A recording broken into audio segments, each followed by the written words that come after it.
In 1960, both China and India were poor. People earned $85 a year.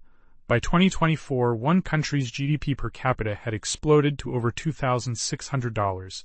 This isn't just about growth, it's about how two giants diverged in ways that reshaped the global economy.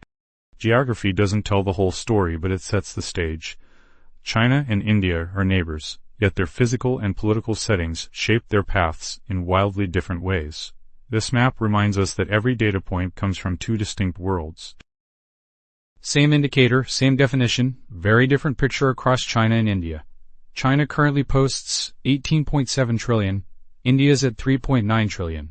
That makes this chart less about one winner and more about when the separation became obvious.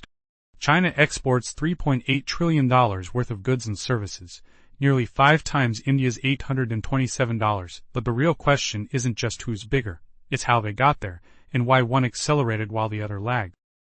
With exports of goods and services, current US dollars, the headline is not just who finishes higher. Right now, China sits at $3.8 trillion, and India is at $827.4 billion.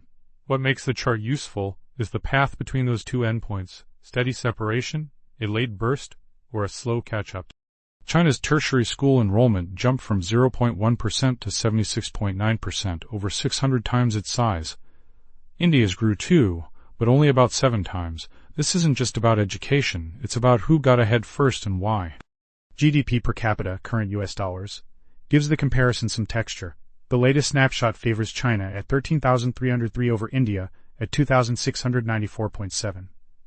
Instead of staring only at the finish line, watch whether the lines run in parallel, or start pulling apart.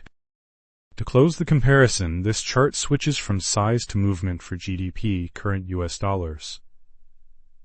Relative change helps a smaller starting point compete fairly with a larger one. That is often where the most revealing country contrast appears.